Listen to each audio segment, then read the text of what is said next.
और सूत्रों के हवाले से एक बड़ी खबर आ रही है कि कांग्रेस यूपी उपचुनाव नहीं लड़ेगी। उपचुनाव में वो समाजवादी पार्टी का समर्थन करेगी।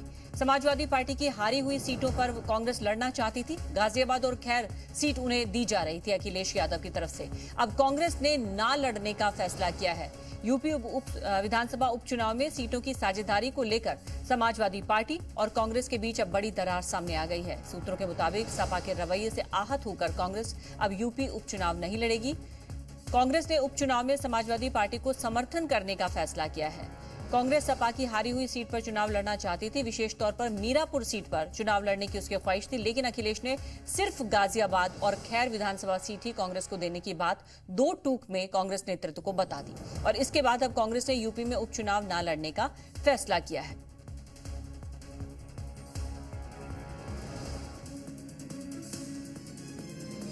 यूपी में विधानसभा उपचुनाव में कांग्रेस और समाजवादी पार्टी के बीच सीट शेयरिंग को लेकर अभी कुछ भी तय नहीं है। सपा ने अभी तक 7 विधानसभा सीटों पर उम्मीदवारों के नाम का ऐलान कर दिया है और इसी बीच बीजेपी नेता बृजभूषण शरण सिंह ने कांग्रेस पर जमकर हमला बोला। उन्होंने कहा कि कांग्रेस यूपी में बैसाखी पर खड़ी है। अखिलेश की बैसाखी अगर हट जाए तो कांग्रेस को पता चल जाएगा कि उनकी औकात क्या है।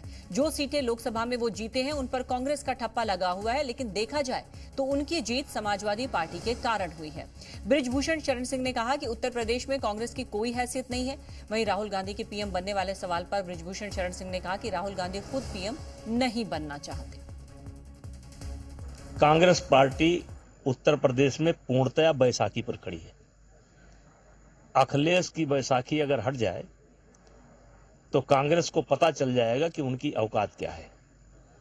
यहां तक कि जो सीटें वो जीते हैं वो भले कांग्रेस का ठप्पा लगा हुआ है, लेकिन देखा जाए तो वो जीत जो उनकी हुई है वो समाजवादी पार्टी के कारण हुई है। उत्तर प्रदेश में उनकी कोई हैसियत नहीं है। जिस दिन अलग होंगे पता लग जाएगा कि उनकी हैसियत क्या है।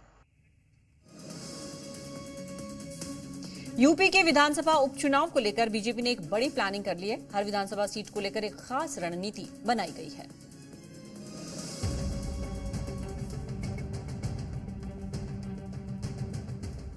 तारीखों का ऐलान भी हो चुका है, उपचुनाव का शंखनाद भी हो चुका है। दमखम के साथ सारे दल अपनी अपनी तैयारियों में भी लग चुके हैं। यूपी में विधानसभा उपचुनाव को लेकर बीजेपी ने बड़ा प्लान तैयार किया है, जिसकी कमान खुद मुख्यमंत्री योगी आदित्यनाथ संभालेंगे। उपचुनाव को लेकर बड़ी बैठक के बाद सीएम योगी ने पार्टी पदाधिकारियों और प्रभारियों को सभी विधानसभा क्षेत्रों में पूरी ताकत लगाने के निर्देश दिए हैं। बीजेपी के प्लान के मुताबिक खुद योगी आदित्यनाथ सभी सीटों पर रैली करेंगे। योगी आदित्यनाथ सभी 9 सीटों पर 2-2 रैलियां करेंगे। बीजेपी प्रदेश अध्यक्ष भूपेंद्र चौधरी भी प्रचार मैदान में उतरेंगे। दोनों डिप्टी सीएम भी अलग अलग सीटों पर धुआंधार रैलियां करेंगे। इसके अलावा बीजेपी दफ्तर में वॉर रूम बनाया जाएगा। संगठन मंत्री धर्मपाल वॉर रूम में मोर्चा संभालेंगे। माननीय मुख्यमंत्री जी आदरणीय योगी आदित्यनाथ जी के नेतृत्व में जिस तरह से भारतीय जनता पार्टी की सरकार ने उत्तर प्रदेश में सुशासन को साकार करने का काम किया, माननीय मुख्यमंत्री जी सभी विधानसभाओं में जनता जनार्दन के साथ संवाद करेंगे और जनता जनार्दन को सुशासन का संदेश देंगे। सभी 9 सीटों पर बीजेपी के दिग्गज ताबड़तोड़ रैलियां कर जनता को साधने की कोशिश करेंगे। हालांकि विपक्षी दल बीजेपी को सभी सीटों पर हराने का दावा कर रहे हैं।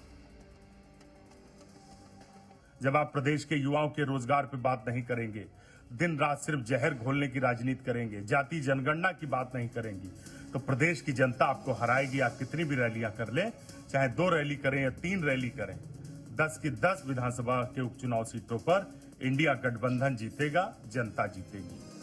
कल ही लखनऊ में सीएम आवास पर योगी आदित्यनाथ ने बड़ी बैठक बुलाई थी, जिसमें उपचुनाव को लेकर आगे की रणनीति पर चर्चा की गई। मतदान बढ़ाने पर जोर देने की बात हुई। साथ ही सरकार की योजनाओं की जानकारी घर घर तक पहुंचाने की जिम्मेदारी विधानसभा क्षेत्र के प्रभारियों को दी गई।